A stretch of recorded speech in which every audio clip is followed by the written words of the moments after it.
arriving daily. Seasons 4 Lexington, the outdoor living store. This summer, be prepared, be safe with Storm Team 5.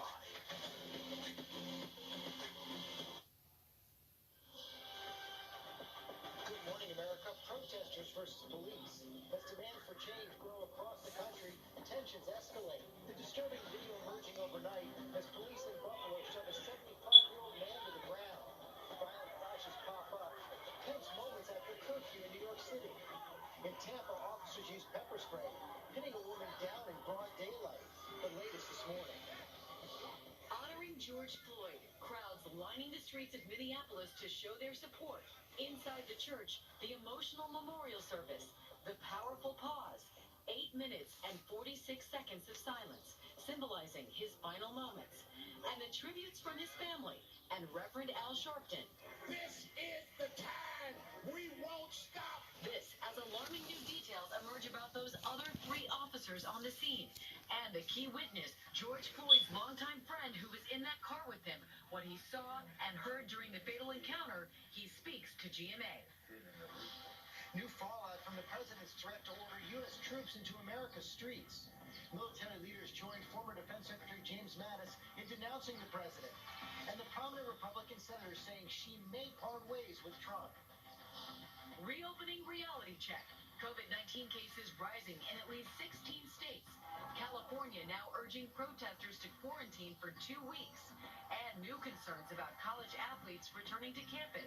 At least a dozen testing positive. Also this morning, the new warning from the CDC.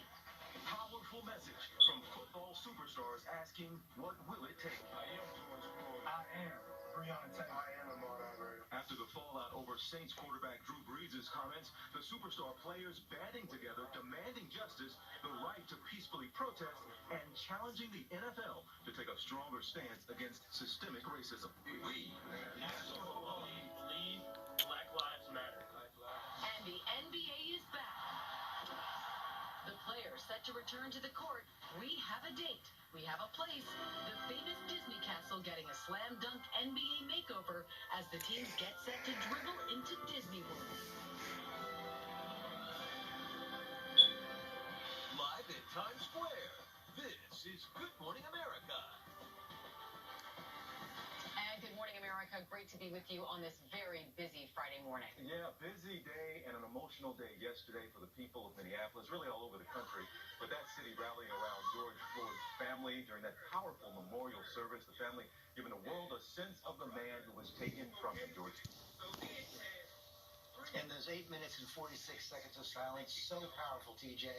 In the wake of that memorial service, most of the country's protests took on a more somber tone, largely peaceful. But an incident in Buffalo is raising more questions about excessive police force. 2 police officers caught on camera shoving an elderly protester into the ground. You see it right there. It is disturbing. Whit Johnson starts us off with the fallout. Good morning, Whit. George, good morning to you. In these turbulent times, police officers across the country are being tested like never before. They are increasingly under the microscope, and we have seen uplifting moments with officers engaging with the protesters, even embracing them. But they are also being called out, accused of using excessive force in incidents often caught on camera. Overnight, protesters across the country largely peaceful, but still there were clashes between police and demonstrators. In New York City, an officer seen nearly pulling one woman down and then pushing another against a car. In Tampa, officers pepper spraying a crowd as people shouted at the officers to get off of a woman they were trying to detain.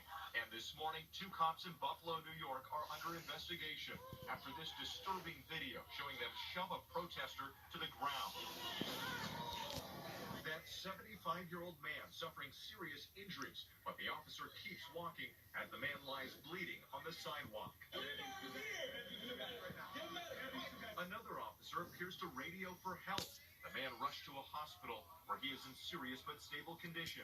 A city spokesperson initially said the man tripped and fell, but after the video surfaced, the police commissioner ordered an internal affairs investigation and the immediate suspension of the officers without pay. New York Governor Andrew Cuomo tweeting, "This incident is wholly unjustified and utterly disgraceful."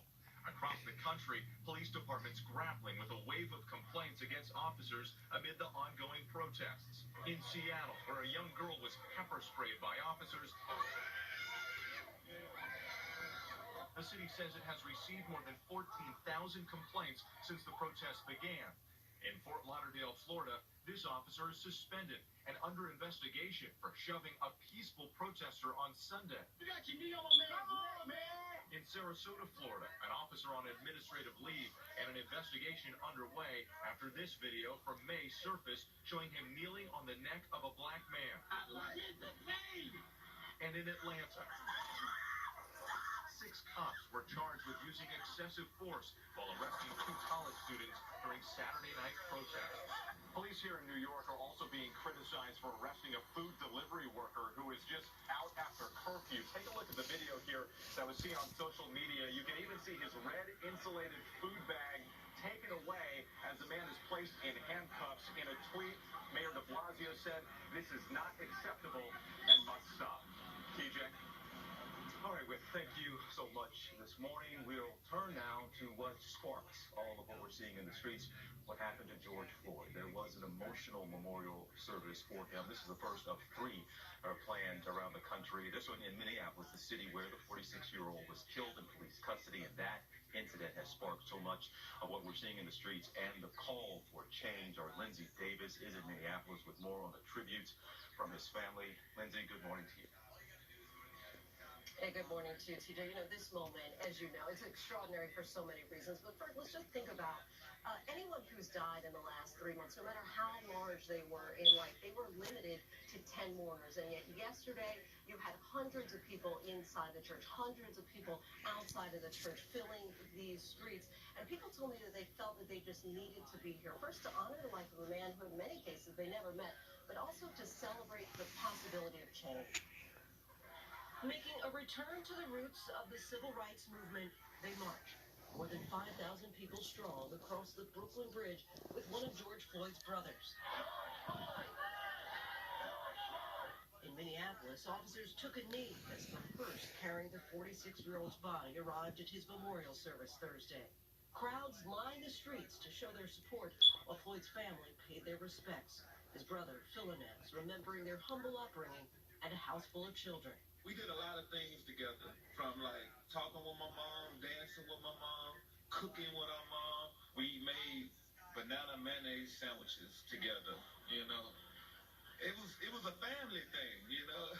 Philinez described George as a charismatic man who had a way with words, a high school athlete, a father and brother who loved LeBron James. Everywhere you go and see people, how they cling to him. They wanted to be around him. You know, George, he was like a general.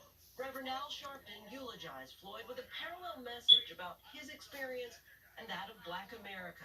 What happened to Floyd happens every day in this country, in education, in health services, and in every area of American life. It's time for us to stand up in George's name and say, get your knee off our necks.